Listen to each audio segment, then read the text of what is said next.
fundamentalmente fue una revelación de las contradicciones insalvables en la lógica historiográfica de la historia que conocía, ¿no? O sea, hay unos relatos oficiales que son tan endebles que me hicieron dudar desde siempre. He comentado muchos ejemplos, pero uno de los clásicos que siempre lo menciono, dos clásicos mejor dicho, el de la conquista y el de la independencia, entre muchas comillas. Esto de los incas como primero crueles invasores del sur, protoperuanos que vinieron a someter a la protonacionalidad ecuatoriana, y después los heroicos resistentes en contra de la invasión española.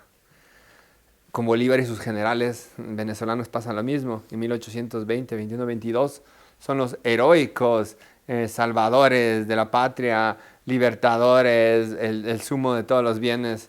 Y una década después, de 1830, son tiránicos usurpadores de la tiranía nacional. Entonces, ¿cómo uno explica que puede existir este tipo de contradicciones insalvables que van más allá de la historia, sino que son unas cuestiones ilógicas? Y no nos cuestionemos el pasado en el texto, ¿no? Alguien me decía, con mucha razón, que para mí es difícil asumir, porque no es historia, es mitografía y es adoctrinamiento lo que existe en esos textos oficiales republicanos de los últimos 2 siglos, pero alguien me decía, ya es de historia, porque a golpe de rematar y de machacar tanto, es de historia en la conciencia de las personas. Y eso fue muy contundente para mí, porque de alguna manera lamentablemente es cierto. Y por eso es la tarea importante de cuestionarnos esa historia, entre comillas, establecida de forma vertical, incuestionable, que tiene un tribunal de la verdad adjunto que permite o no disentir en torno a este relato oficial, no la mayoría de las veces, y que le da una inconsistencia total a nuestro pasado, ¿no? Bueno, me encanta esta pregunta porque es la primera vez que puedo abordarla en esta visita a España directamente. Además de mencionarla en las presentaciones muy superficialmente, no me he podido extender.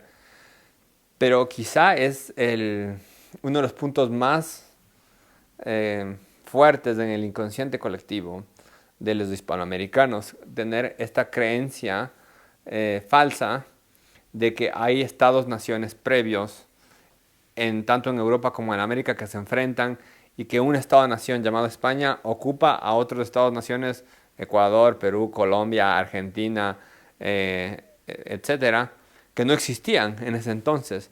No existían ni siquiera como proyecto o como ideal. O sea, las repúblicas, los estados sudamericanos son productos del colapso de la monarquía española en América.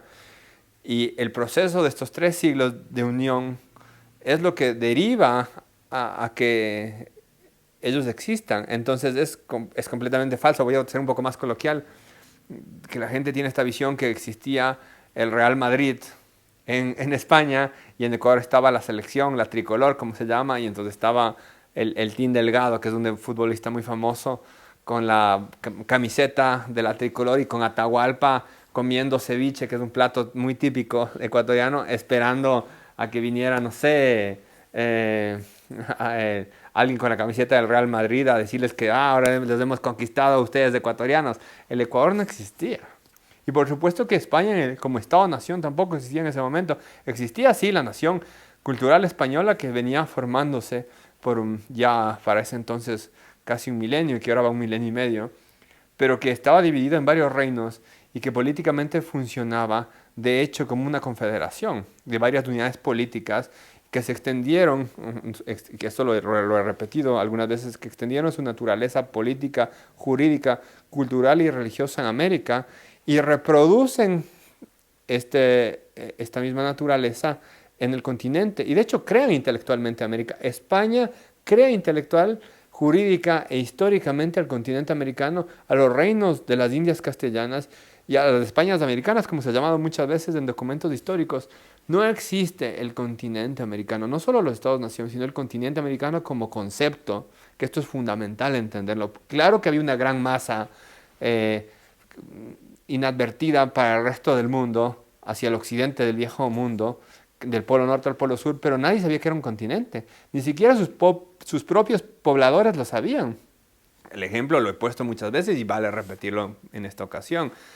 Cuando se produce la conquista de lo que ahora es México, de los aztecas, y la caída de Tenochtitlán, que se cumplen este año el 500 aniversario de su liberación, es de entre 1519 y 1521 que inicia este proceso que se concluye con algunas décadas después.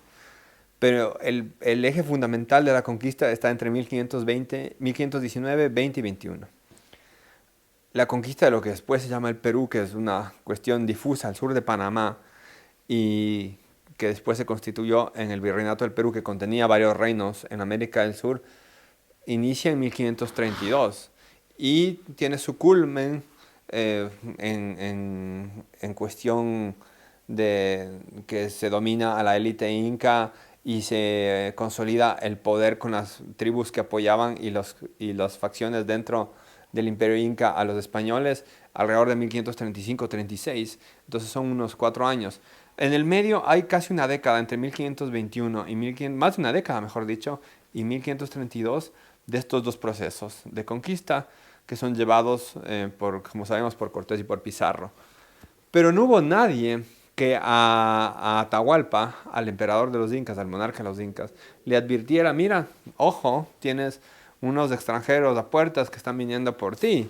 No supieron. Atahualpa se enteró que Francisco Pizarro existía el día que llegaron a Cajamarca, básicamente. Entonces no había ninguna conciencia de unidad geográfica, mucho menos política, ni cultural en ningún tipo en América. Había en el mundo de entonces, en todo el planeta, un multiverso. La cristiandad era un universo propio, el Islam era otro universo, Oriente era otro universo, la India era otro universo. Oriente me refiero a China, a Japón. Y América tenía dos universos, que eran dos civilizaciones que en ese momento que existían varias culturas, pero dos universos fundamentales que eran los incas y los aztecas. Y no tenían ninguna conexión ni conocimiento de la realidad geográfica de América. ¿Quién le da el nombre y quién se da cuenta de la totalidad como continente a América? Es España. ¿Quién la bautiza jurídica históricamente? América es de España. Entonces no se puede hablar, por supuesto, menos todavía, que había estados-naciones que de ninguna manera existían entonces, que son productos de un proceso de muchos siglos y del rompimiento, además de ese proceso. España no podía ser potencia de ocupación, porque para esto tenemos que entender que no había, lo que hemos dicho en la pregunta anterior, no había la ocupación de un Estado-nación sobre otro o de un Estado sobre un pueblo distinto a sí mismo. Eso es un concepto del colonialismo decimonónico, del imperialismo financiero y de explotación al estilo británico, belga o holandés, que se asentaron en África, o el francés en Indochina, y que tenían toda esta visión de extracción, de imposición militar, de coerción, y ahí sí de un rígido control en todos los sentidos, desde el político hasta el militar, para poder valerse como potencias extranjeras ocupantes de un territorio de los beneficios de estar allí. En cambio, Castilla, como representante de uno de los 5 reinos medievales españoles, que es la que realiza la conquista de América, como ya lo he mencionado, dilata su naturaleza propia, jurídica, política, religiosa y militar inclusive, a los territorios de las Indias. Es decir, convierte esos territorios en unas nuevas Castillas. De hecho, el sur, así como Nueva España se llamó México, el sur, lo que ahora es Perú, Ecuador y una parte de Bolivia, era Nueva Castilla. Y se convierte en una extensión más de estos reinos hispánicos más allá de los mares. No hay ocupación extranjera porque América es de España. La realidad es que España está en América y está como sustancia y como ser, más allá de cuestiones políticas identitarias, trasplanta y hace un trasbordo total hacia América. Pongamos este ejemplo, que yo siempre lo digo. Pensemos que ahora en una luna de Júpiter descubriéramos que hay vida y que de pronto quisiéramos asentar ahí la civilización humana y nos dirigiéramos, y en menos de 50 años nos dirigiéramos allí. En menos de 50 años la total población de esta luna de Júpiter viviera, sintiera, se expresara y tuviera una visión como humanos. Sería prácticamente un milagro. Eso es lo que hizo en España, en el continente americano, y de buena gana por la mayoría de sus pobladores, que se fusionaron sobre todo en la sustancia, también biológicamente, también políticamente, también culturalmente, pero la sustancia. Los españoles querían convertir el ser de los nuevos habitantes del territorio hispánico de América en otros españoles. El negro, el indio, el sambo, el mulato, el mestizo niega su españolidad, y al negar su españolidad se niega a sí mismo, porque su sustancia se la dio España y ellos la aceptaron de buena gana. Y el criollo, por supuesto, el descendiente español de América, con mucha más razón. Entonces, las potencias ocupan territorios que no son ellas. España nunca ocupó un territorio que no era ella. España siguió siendo ella en América, no es extranjera en América, no ocupó estados que siguieron existiendo después de que la monarquía española implosionó en América, sino que dio paso a nuevas realidades, a estados que la continuaron, a las repúblicas, y que de ninguna manera habían sido ocupadas previamente por España. Por España también, que valga mencionarlo aquí, el Estado-Nación como reino español surge también del producto de esta disolución de la monarquía española, que eso es algo que hay que entenderlo de forma fundamental. El reino español también es el resultado de esta división. Bueno, eso es la leyenda negra, ad usum delfini, como se dice, ¿no? Para uso del delfín, que es, o sea, y ad nauseam también, nauseabundamente utilizada, como una forma de facilismo ideológico y pretexto para lavarse las manos de quienes están a cargo hoy en día del continente. O sea, podría ser cierto todo lo que se ha dicho de España, que no lo es, pero llevamos 2 siglos de vida política supuestamente independiente. Ya debería haber una madurez total para aceptar que cualquier error es nuestro, que cualquier responsabilidad es nuestra. No podemos seguir achacando a hombres de 5 siglos, y mucho menos los de hace 2, de realidades y responsabilidades que vienen de esta generación. Es una forma fácil en la que los políticos se lavan las manos, porque dicen, sí, España, y los políticos y el sistema del Estado-Nación que se alimenta de esta mitografía para poder sostenerse, se lavan las manos de sus propios fracasos, de su irresponsabilidad y del legado nefasto que han dejado en estos 2 siglos. Y dicen, bueno, no es nuestra culpa, es de España. Pero, como diríamos criollamente en Ecuador, hermano, no te hagas del gil, no te hagas del tonto. O sea, estamos aquí ya 2 siglos después y tú sigues echando la culpa de tus problemas a alguien más, es porque el problema es grave y es tuyo, ¿no? Hay que entenderlo así fundamentalmente, más allá de, por supuesto, de la leyenda negra, que eso es un trabajo que han desarrollado nuestros enemigos, históricamente los enemigos de la civilización hispánica, desde los centros de poder, como Londres, como Holanda, como Francia e Italia, por todas las razones que otros autores y investigadores han explicado mejor que yo.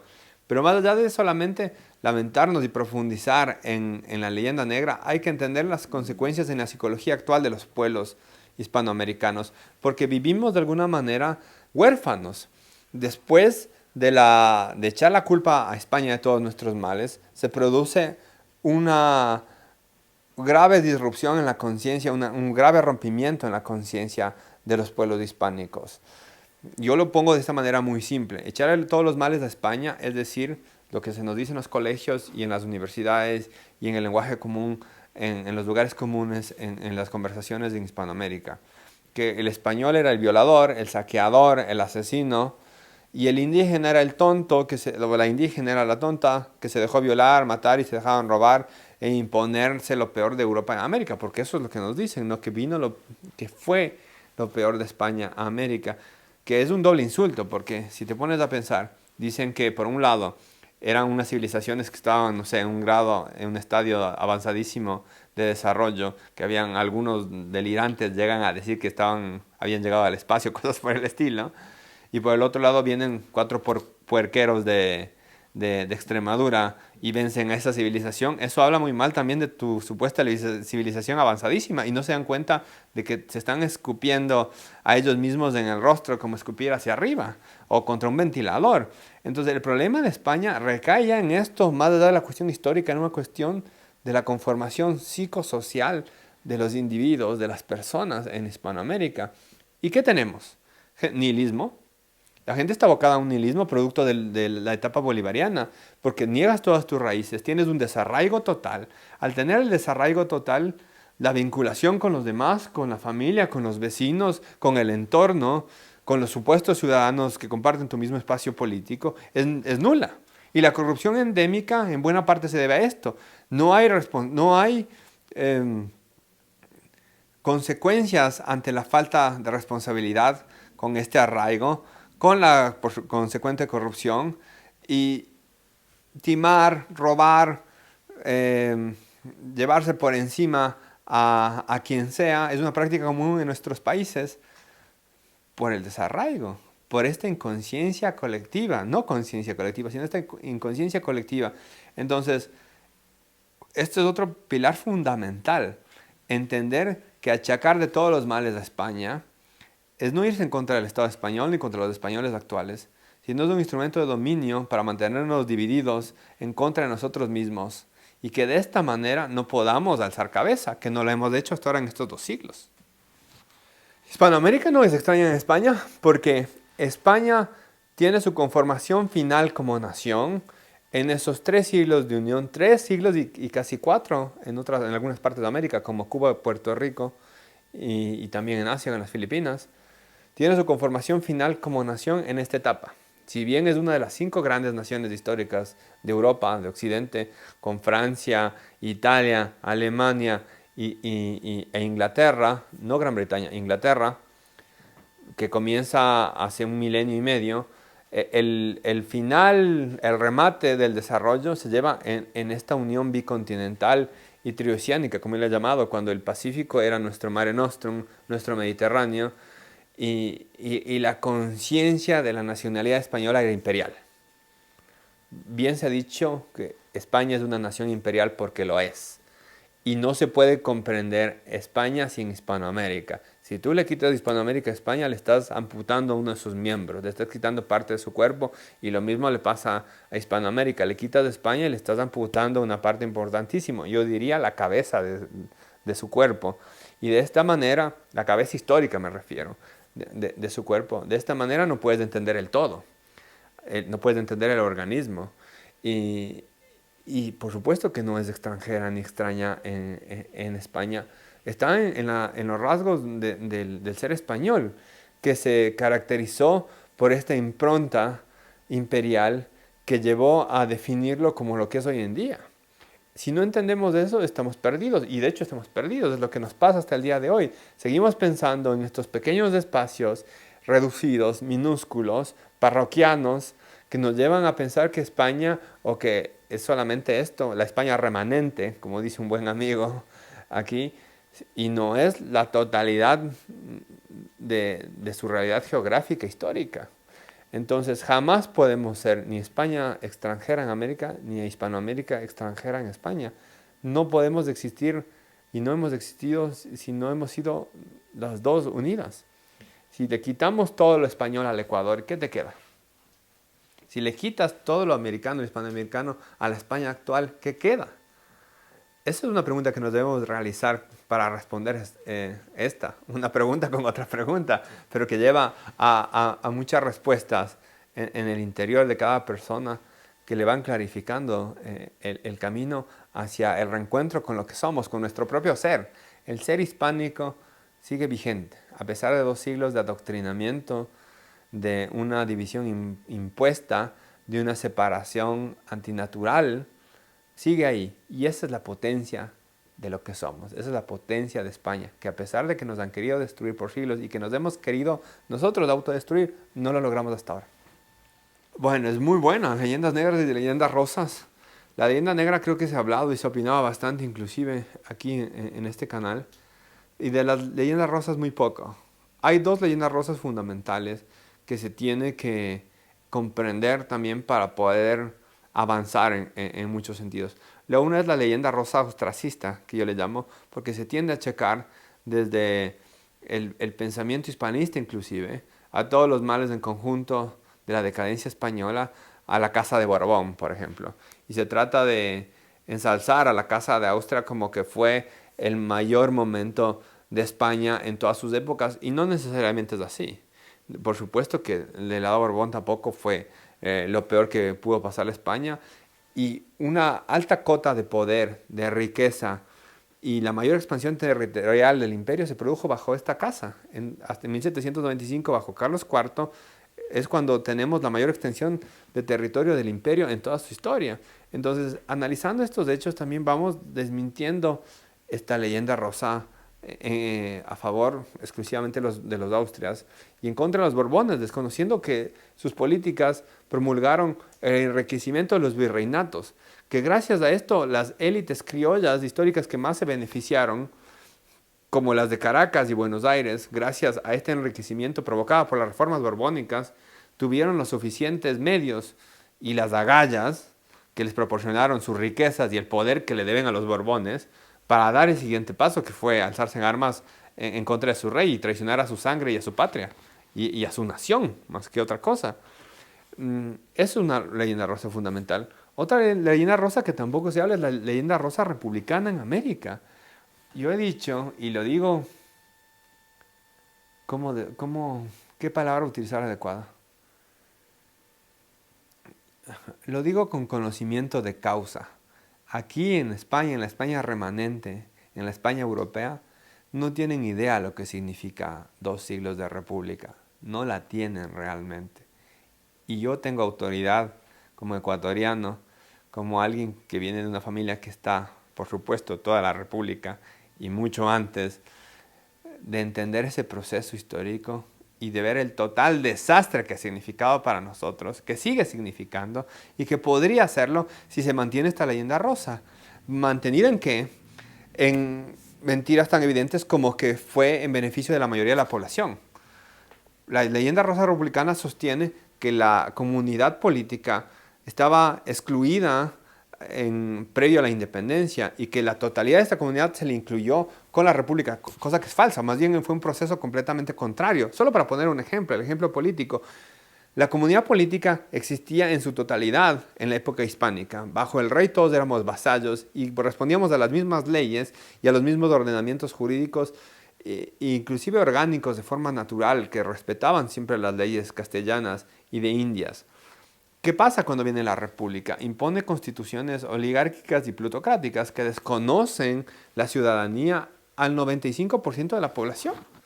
¿Cómo podemos hablar que hubo una inclusión y hubo una liberación y hubo un paso adelante en la representación y en el desarrollo de la política, de la comunidad política, si el 95% de la población estaba excluido, si se tenían una cantidad de requisitos para poder ser ciudadano ecuatoriano, que incluían principalmente una cantidad de bienes o de dinero que no permitía a nadie participar en la política y que se mantuvo en la mayoría de constituciones vigentes por el siguiente medio siglo y que conformaron la estructura socioeconómica actual de nuestros países, que nos llevaron ¿a dónde? A la involución, hacia el subdesarrollo, la dependencia y el fracaso total de nuestras repúblicas, y no nuestras, ¿no? De las repúblicas y sus ciudadanos, ojalá fueran nuestras. Y la última leyenda rosa que también hay que tener cuidado, que yo lo digo también en mi libro, la leyenda rosa de que España no tuvo errores, ni en América ni en Europa. España es una creación humana, yo pienso que sí, dirigida por principios trascendentes que la han sabido guiar hasta donde estuvo y tener los más altos niveles de dignidad humana en la historia, pero que también tuvo sus errores. Entonces, entender los errores, que en muchos casos fueron de buena fe, y no hablo los de la leyenda negra, de estos supuestos genocidios, ni del oro, ni demás, sino errores políticos que podrían haberse subsanado y que costaron finalmente la existencia de la monarquía en 5 continentes, ¿no? Y tampoco estoy haciendo una crítica a la Casa Real Borbónica o a las instituciones, sino el principal error que tiene España y que lo seguimos teniendo los españoles de América y de Europa es la autonegación y el autoodio. Y parar con esa leyenda rosa de pensar que la autonegación y el autoodio al español es algo justificable o es algo positivo o es algo bueno, es una de las principales metas que debemos tener. Porque quizás esa es la principal leyenda rosa, pensar que este discurso anti-español, desde lo español, es algo sano, es algo positivo o es algo que no hace mella, ensalzando siempre a lo extranjero y a lo extranjerizante y buscando soluciones a nuestras realidades con modelos que son ajenos, nos ha llevado a donde estamos. Entonces, esa es la principal leyenda rosa que hay que combatir. Imperio imperialismo, entender esto en las categorías políticas vigentes es fundamental. Imperio a la romana, por supuesto. Expandir la propia naturaleza allende de los mares. Incluso superar a Roma en muchos aspectos. Porque Roma dotó de las mismas instituciones a todos los habitantes de su imperio y de la misma ciudadanía cuando llegaban a ese grado las ciudades. Pero España fue aún más allá y les dio autonomía. América fue un imperio eminentemente urbano. Y en Hispanoamérica gobernaban las ciudades, gobernaban los ayuntamientos, gobernaba muchas veces el Estado ya no directamente a través de estas corporaciones. Y era un adelanto para su época que lo han reconocido pensadores inclusive anglosajones que basaron el modelo del federalismo en los municipios españoles de América. ¿Qué queremos decir con eso? Que fueron tan altas las instituciones políticas y civiles españolas que le dieron mayoría de edad a sus súbditos aún antes de tenerla, cosa que no es menor.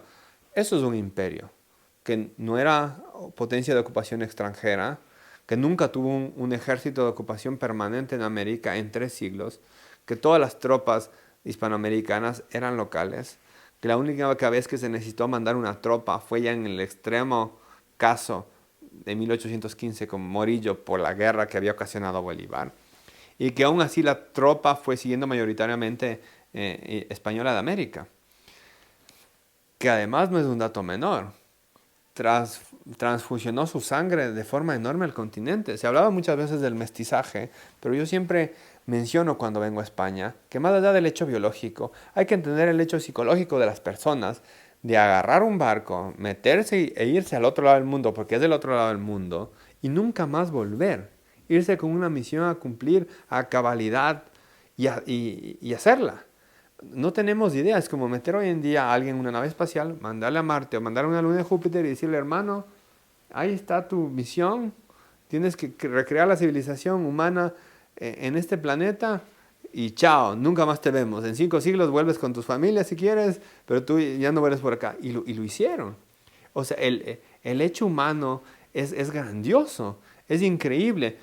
Eso no hace el imperialismo. El imperialismo es justamente el colonialismo decimonónico, el extractivismo, la idea de explotación económica de territorios ocupados militarmente, que no hay ningún ideal ni intención de incluirlos, de incorporarlos a las propias potencias, sino que además se los ve con rechazo en una categoría de inferioridad, nunca en paridad, y como algo de paso, como algo que eventualmente se termina, porque es una presa. Y a la presa cuando la consumes, la acabas de expoliar, la acabas de quitar todo lo que tenía, la abandonas. ¿Qué han hecho los británicos en 5 continentes? ¿Dónde hay una ciudad británica que podamos decir que sea representante de esa naturaleza británica fuera de Gran Bretaña? Hay 30 ciudades españolas en América declaradas Patrimonio Cultural de la Humanidad. Británicas fuera de Gran Bretaña, yo no conozco ninguna. En la India, valga este dato para entender lo que es el imperialismo, se ha estimado que su economía era la mayor del mundo antes de que llegaran los británicos, mayor que toda la de Europa unida, incluyendo la monarquía española. Después que los británicos se fueron a mediados del siglo XX, era la economía 56 del mundo. Eso nos dice bastante de lo que significó la ocupación británica en la India. ¿Y qué quedó de Gran Bretaña en la India? Además de ahí sí muchas hambrunas y genocidios para beneficiar los intereses comerciales británicos. No mucho. No hay una prueba testimonial de la presencia de Gran Bretaña, además del Palacio del Virrey, que era el único edificio destacable. En América el continente se transformó para siempre. No hay nada no hay un pedazo de suelo donde no haya una huella española. Esto es lo fundamental entender, esta es la diferencia entre imperio e imperialismo. Claro, muchísimo. Ese es otro de los pilares fundamentales de la mitografía oficial para justificar esta supuesta independencia, que independencia no fue jamás, sino que significó una dependencia al imperialismo anglosajón, al imperialismo británico, al imperialismo financiero británico. Quiteños al servicio del Imperio Español es la mayor prueba palpable de la paridad e inclusión de todos los españoles, de ambos hemisferios, en la realidad política de su momento. La élite criolla local formaba parte plena de la élite imperial. Eso hay que repetirlo. A la élite criolla local de los reinos españoles de América formaba parte plena de la élite imperial. El criollo gobernaba no solamente sus propios territorios, sino en muchos otros. En España, en el territorio actual, en la España remanente, en la España europea, hubo virreyes quiteños en Cataluña, copríncipes de Andorra quiteños, gobernadores de La Coruña y muchísimos otros que ahora no se me vienen a la cabeza, que están en mi libro, varios de ellos representantes, por supuesto, en las cortes, no solo las de Cádiz, que son las últimas y las más recientes en nuestra historia, sino permanentemente a través de los procuradores de las ciudades, representando los intereses políticos de sus reinos a lo largo de los 3 siglos, siempre. Hubo un regente del territorio de lo que ahora es Quito, de lo que ahora es, perdón, de lo que fue Quito, que ahora está en el sur de Colombia, Popayán, que regente de la monarquía española, que era de Quito, del territorio del reino y la provincia de Quito, me refiero, no solamente a la ciudad. Y hago un análisis en esta última edición sobre el tema puntual del poder criollo en la instancia de gobierno que más se ha caracterizado en la historiografía oficial, que es la audiencia. No se entiende bien la institucionalidad del imperio y se piensa de manera positivista y keynesiana, no, perdón, positivista y kelseniana, que había una especie de organigrama estructurado y jerárquico de las instituciones, cuando al ser de origen medieval muchas de estas eran transversales. Entonces hay distintas instancias de gobierno, pero la fundamental es la ciudad. Después de la ciudad, las cabezas de ciudades son los reinos. El reino de Quito políticamente es la ciudad y eso se refleja hasta en los documentos muchas veces. Dicen en el reino de San Francisco de Quito, que es el nombre de la ciudad. Lo mismo pasa con Nueva Granada, con el Perú, con Charcas o lo que después se llamó el Alto Perú, que ahora es Bolivia, con el reino de Chile, con la gobernación del Río de la Plata, que después se vuelve virreinato y que tiene una paridad de reino por haber sido ascendido a ese rango. Y todos dirigidos por criollos, en una constante negociación con el poder de las siguientes instancias administrativas y de gobierno, que son la audiencia, el virreinato, el Consejo de Indias y finalmente el rey. Y los criollos están presentes en todos estos organismos de gobierno, en todos los grados, hasta en el más alto. En la corte alrededor del rey, la cantidad de criollos, que hay un estudio pendiente por hacer, es enorme. Yo hago este estudio y analizo un siglo en base a la investigación de una historiadora israelí sobre un siglo de los ministros de la audiencia de Quito, porque siempre se tiende a decir en la mitografía oficial ecuatoriana que en la audiencia los criollos no tenían representación. Y por supuesto que no tienen representación si no investigas los documentos. Pero ¿cuál es la realidad de los documentos? Yo realizo un cuadro en el libro y doy a conocer, haciendo un análisis estadístico, que la mayoría de ministros de la audiencia de Quito entre 1650 y 1750 eran criollos. Entonces, si el poder formal de la audiencia, que le preocupa tanto la historiografía, fue dominado por criollos por un siglo, además del poder real, que eran los cabildos, que era plenamente ocupado por ellos, no podemos hablar de ningún tipo de exclusión de ellos en la política local e imperial. Y ahora hemos visto una exposición muy agradable de ver el tornaviaje en el Museo del Prado. Y ahí se ve esa representación de la élite imperial americana, hispanoamericana en la península, en estos imponentes cuadros de la nobleza local que tenían sus intereses aquí. no solamente quiteños, peruanos, quitenses, que son de la provincia del Reino de Quito, neogranadinos, novohispanos, rioplatenses y demás, tenían el gobierno, sus intereses y su desarrollo no solamente en América, aquí en Europa. Uno visita Trujillo en Extremadura y ve uno de los palacios más preciosos que existen, que pertenece al duque de San Carlos, un limeño, que gobernaron desde América los correos del Imperio Español por 3 siglos. Bueno, esa es una pregunta difícil de abarcar en una entrevista de, de este calibre, pero digo por el tiempo, porque yo podría hablar horas de eso, ¿no? Esto es muy interesante, no es interesante, es fundamental para nosotros los ecuatorianos actuales, porque nos revela el nivel de desarrollo social, político y económico que alcanzamos durante la monarquía española. Quito era un reino industrial antes de la supuesta independencia.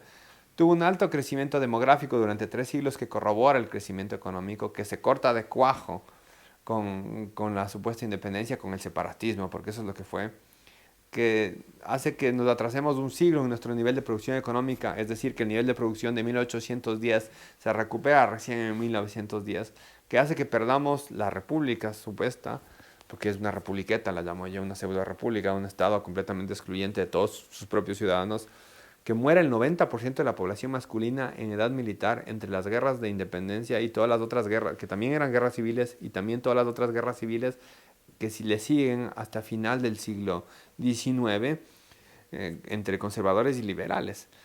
Antes, 3 siglos de paz, 3 siglos de crecimiento, de desarrollo, de producción y de buscar, respetando el elenco de todas las comunidades culturales que existían dentro del Reino de Quito, su mejor realización de forma común. La geopolítica inglesa quiso quebrar esto, con especial afán en la industria textil. Quito producía textiles que eran llevados a lo largo y ancho de todo el continente, y que inclusive llegaban a Europa, abastecían a las minas de Potosí, abastecían igualmente a todo el circuito comercial que llegaba hasta Panamá, y que permitían que hubo un crecimiento económico tal que se reflejó en el tamaño y en la arquitectura que tiene Quito, que nos llevó a ser declarada la primera ciudad patrimonio cultural de la humanidad. Hay además otras 4 industrias fundamentales. La textil, que en mi libro En Quito y la geopolítica inglesa hablo explícitamente de los planes de los ingleses, donde mencionan que hay que destruir la industria quiteña para, a través de esta destrucción, poder inundarnos de su producción y dominar el comercio en América del Sur, que fue lo que lo lograron, por cierto, ya voy a mencionar cómo. Además estaba la industria militar en la Tacunga, con la producción de pólvora para todas las fortalezas de América, la producción de cuerda y otros implementos militares. La naviera en Guayaquil. Guayaquil era el mayor astillero del Pacífico. Los barcos de Guayaquil servían para el comercio con Asia y con Europa por siglos. La industria artística. Hoy en Tornaviaje también veíamos de eso, la cantidad de producción artística de los artistas y artesanos quiteños que llegaban a todas partes de América y a Europa, porque era no solamente una producción intelectual, cultural, sino también económica. Los talleres artísticos hicieron a mucha gente rica y llevaron a que esto sea una verdadera industria. Uno visita el museo, el Metropolitan de Nueva York, visita en México, visita en Bolivia, en Chile, en Panamá, aquí en España o hasta en Alemania, y va a encontrar, inclusive se ha encontrado en Asia Central, piezas de la Escuela de Arte Quiteño, que es producto de esta industria de 3 siglos.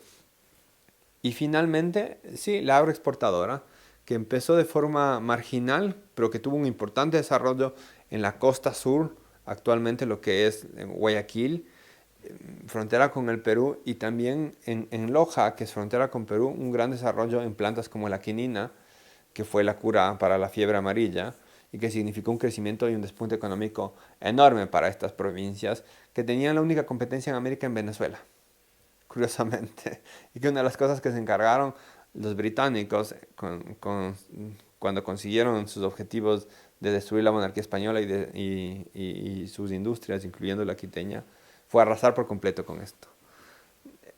En 1825, el Ecuador firma un tratado comercial en exclusividad con Gran Bretaña. No es un dato menor la fecha. Nos dotamos de nuestra primera constitución como república, ya completamente separada de Colombia, en 1835, una década después. ¿Qué quiere decir esto? Que nuestras relaciones internacionales, comerciales, políticas y geopolíticas y económicas estaban regladas en exclusividad con Gran Bretaña, aún antes de habernos dado nuestra primera carta política de convivencia básica. Pienso que eso ejemplifica y resume mucho de la geopolítica inglesa y el triunfo. Finalmente decir, porque tampoco es un dato menor, la deuda inglesa fue adquirida por Simón Bolívar a título personal y sin embargo, cuando él muere, Colombia endilga esta deuda a los 3 nuevos estados que surgen de la disolución del fallido proyecto bolivariano, que son Venezuela, Nueva Granada y el Ecuador.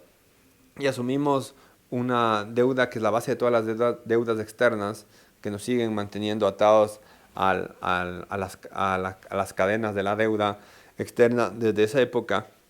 Y sépase cuándo se terminó de pagar la deuda inglesa, ¿no? Que se adquirió por Bolívar en 1822, me parece. En el caso ecuatoriano, en 1975, un siglo y medio después. Sí, es un trabalengua, sin duda. Pero yo lo niego tajantemente porque el proceso de disgregación y atomización del continente español, porque América era el continente español, de la España americana, no tiene precedentes en la historia. No hay un proceso político moderno que signifique lo mismo que significó la separación y la creación de estos estados y repúblicas artificiales en un territorio de más de 20 millones de kilómetros cuadrados. El uso correcto, histórico, cronológico, es la latinoamericanización de Hispanoamérica. Porque la balcanización, que es un término utilizado en el lenguaje político de forma muy usual, que hace referencia a esto, ¿no? A la fragmentación política de un territorio común, gobernado por una unidad política común, es muy posterior. ¿Cuándo se produce la separación de los Balcanes?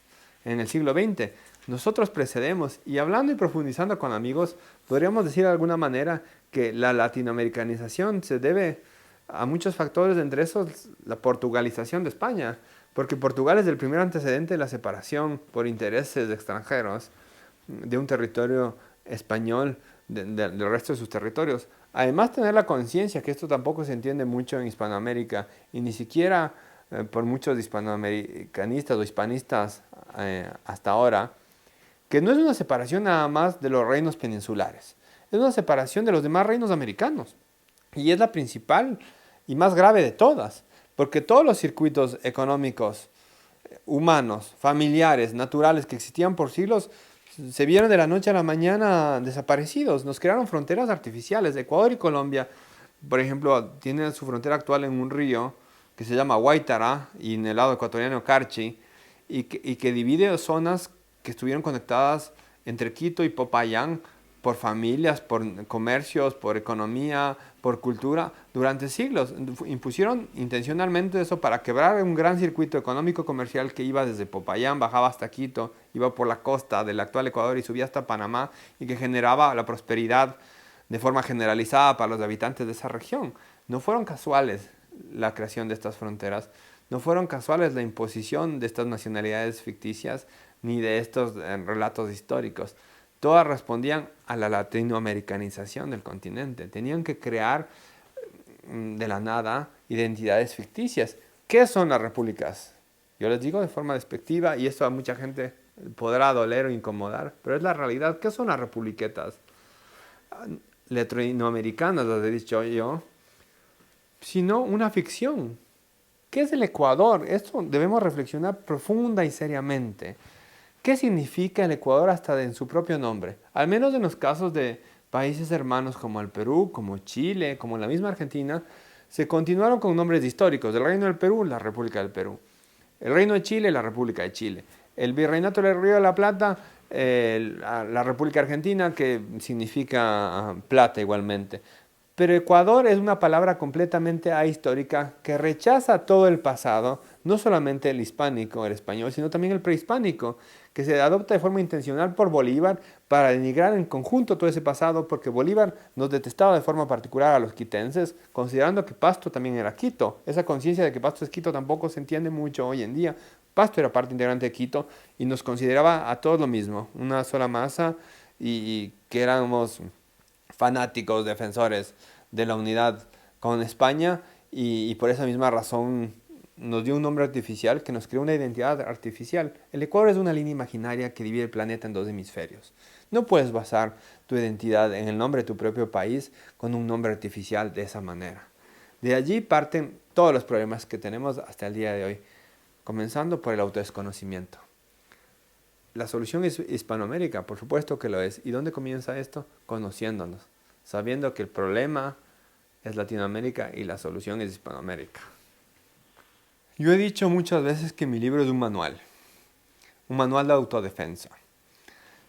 ¿Qué busco conseguir con él? Que mucha gente tenga las herramientas suficientes para que pueda defenderse, que pueda entenderse y que pueda partir de las fuentes y las conclusiones y la lógica que llevo en el texto a poder ir más allá inclusive de lo que yo he investigado y escrito, que le lleve a plantearse nuevas interrogantes y que ayude a resolverlas, que sea un manual que permita a quien lo lea desarrollar no solamente un Quito fue España, sino un Perú fue España, una Nueva Granada fue España, una Venezuela fue España, el Río de la Plata fue España, un México, una Nueva España fue España, valga la redundancia en el nombre, y que se entienda de forma más cercana lo que esta realidad significó para todos nosotros. Que España no era algo lejano, ni ajeno, ni extraño, ni cómo decirlo, ni desvinculado de lo que somos, sino que España no está aquí en Europa, España está allá y sigue estándola.